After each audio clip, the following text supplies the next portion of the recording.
Shall now read Psalm 27 from the Scriptures.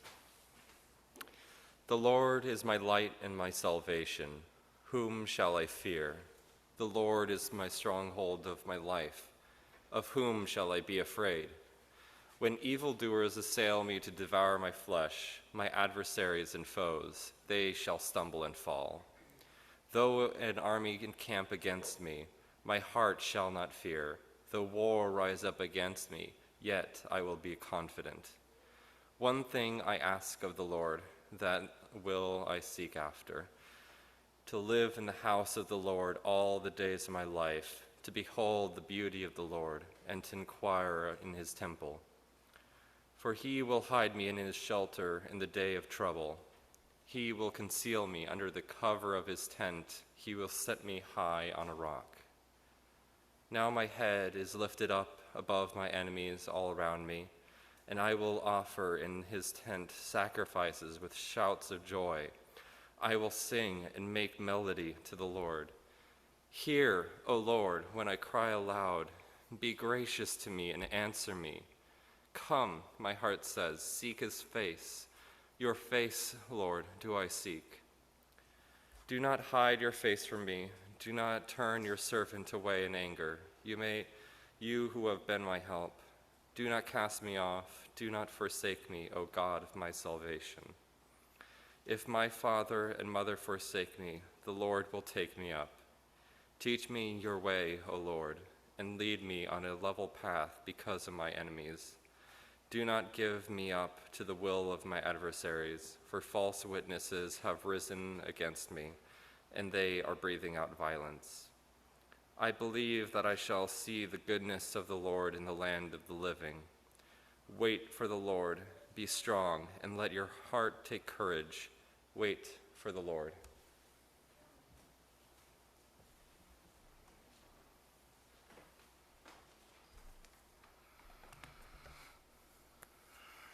Would you pray with me? May the meditations of our hearts and the words of our mouth be pleasing and good unto you, O Lord. Amen. This psalm uses such beautiful language for God's presence in our lives through times of trouble.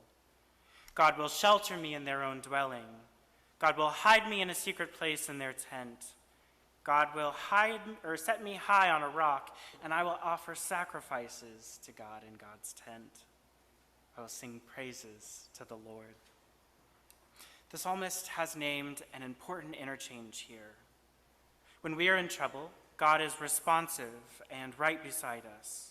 I know this to be true because while in my trying situations, I have never been whisked away from the trouble, but I have felt God next to me, protecting me through my struggle.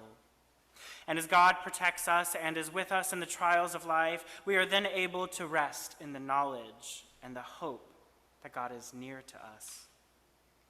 It's interesting to me that the psalmist says, God will hide me in their tent, and in that tent I will offer sacrifices.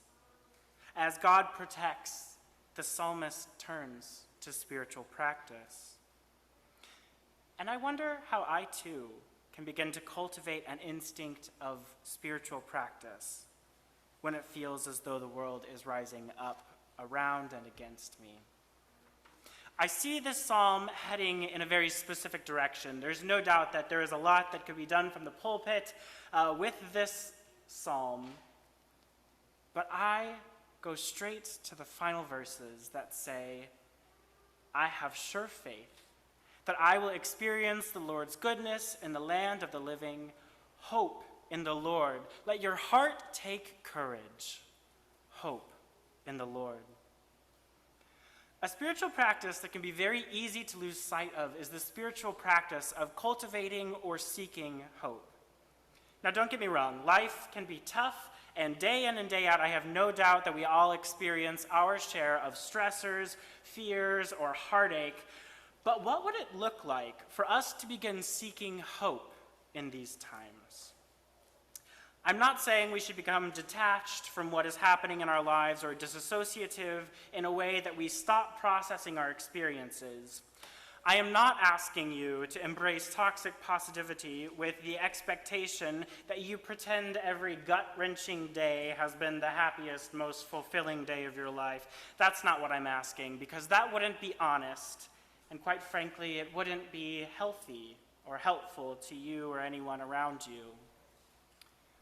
I am saying that despite everything we are going through, what if we sat aside time, took a sacred pause, and creatively and beautifully imagine a world that gives us hope?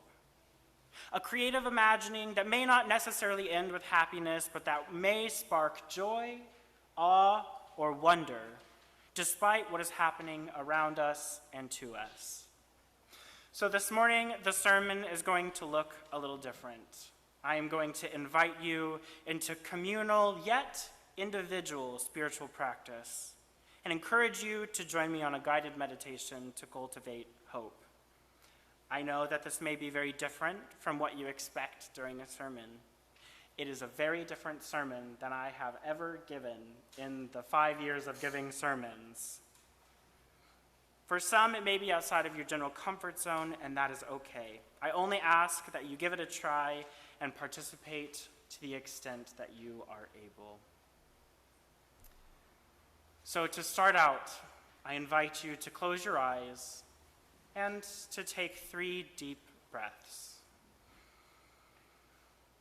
Breathing not just into your lungs, but into your diaphragm, extending the stomach and relaxing the rest of your body.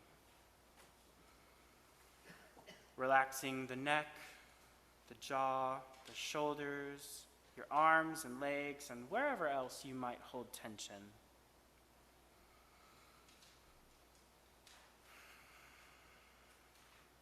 And take 3 more deep breaths, but this time, on each breath, name something that you are grateful for. I'll name mine for you. The coming fall,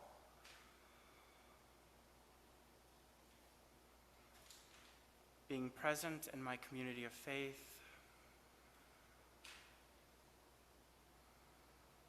and the deep relationships I'm blessed with.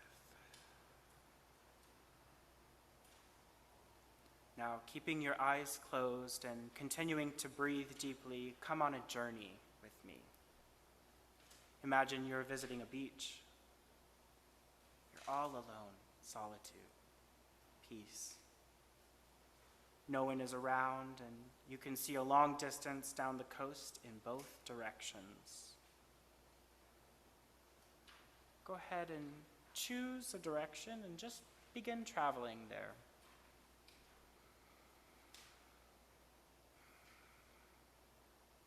As you make your way down the beach, notice what's happening around you.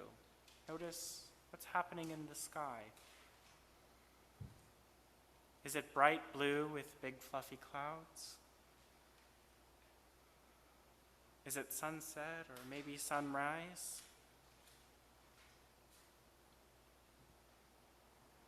What colors or critters do you see?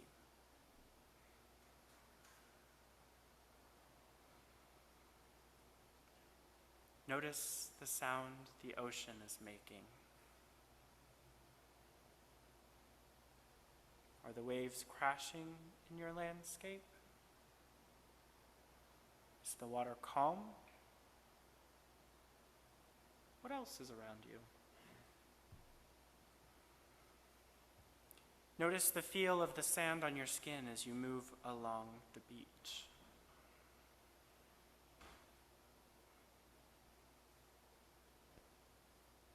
Now, taking a pause in movement, look up ahead of you and notice, looming farther down the beach, is an embodied figure that represents whatever is giving you anxiety, causing you stress or trouble in your life right now.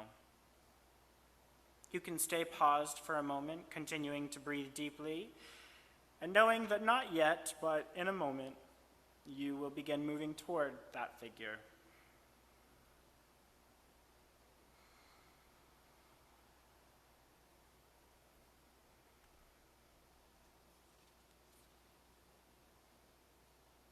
And so you do. You begin moving towards the object that is causing you trouble. And after a while of traveling, you arrive next to it, looking very closely at it. What does it look like? Notice if it's making any sounds.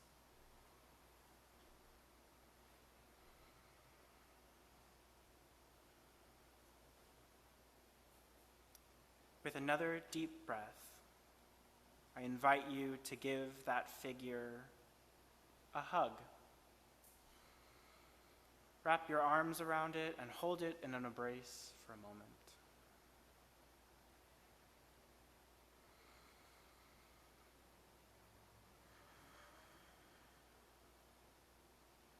And I invite you into another 3 deep breaths, and on each breath, whisper into its ears the thing that you named being grateful for at the beginning of this meditation.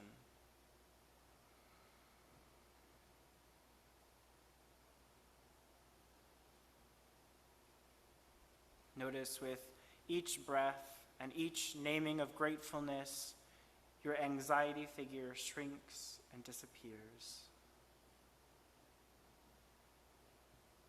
And when you step back from the embrace, that which you were hugging has now disappeared. And you notice that the beach is gone and you have arrived somewhere else. You decide where you have been transported. And wherever you have ended up, take note with me. What does your world feel like now that you have spoken to your anxiety and embraced it? What do you feel like? Has a weight lifted off of your shoulders? What do you feel like you can do now that your anxiety has magically disappeared?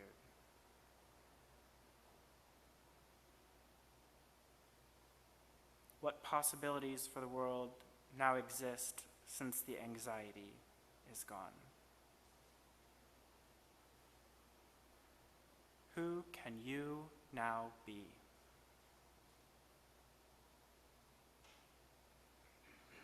Taking one final deep breath, say to yourself, "This is hope." And when you're ready, you can open your eyes.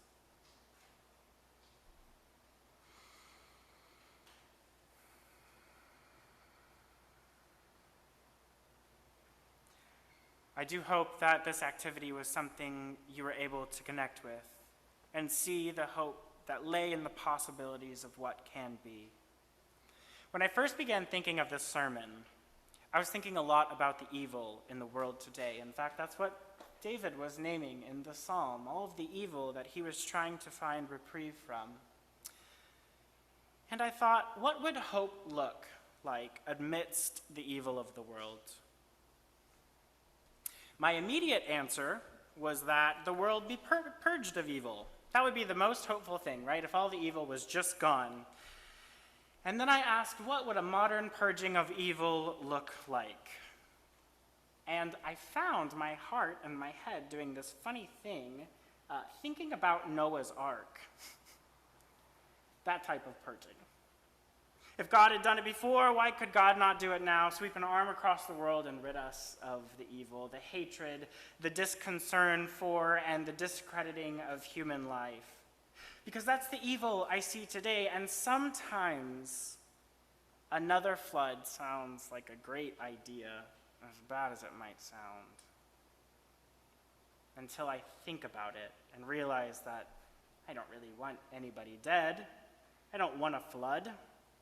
I want certain ideologies to meet their grave, yes, but I sternly believe that mercy and grace are for even those who cause us the most trouble.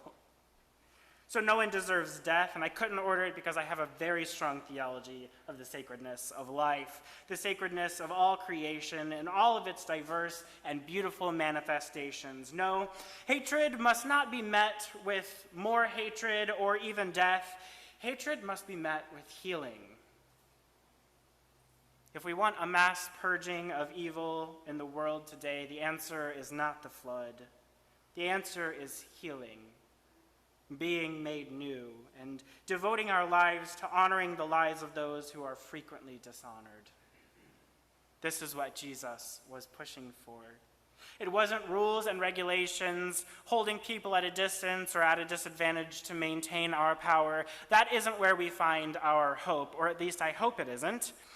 But in the promise that through living genuinely and authentically into the teachings and the principles of community, of honoring one another, and lifting one another up to be the best versions of ourselves possible, there is hope in our individual liberation of evil, because when liberated individuals come together, that is when communities find liberation, and this is my hope.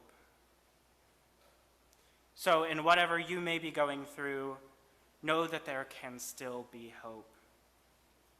Again, I don't want it to sound like I'm minimizing anything, because I'm not. And if you need someone to sit with you in the troubles of life, call me. I'm there. But please don't get so overwhelmed with the fear and anxiety of what is rising up against you that you forget the possibilities of what can still yet come to be. I believe this is at the core of the stories of Jesus, and it is what is at the core of the psalm that we have read this morning. When the world isn't going so well, there is still hope that something much better, much more beautiful, and much more life-affirming can come to be. So this week I invite you to imagine a beautiful world, and to imagine like a child with no creative inhibition. Have wild dreams. Have dreams that might not make any sense. Because God is with us in both the world of reality, where things don't always go so well as in the world of our hopes and desires, despite the trials. Amen.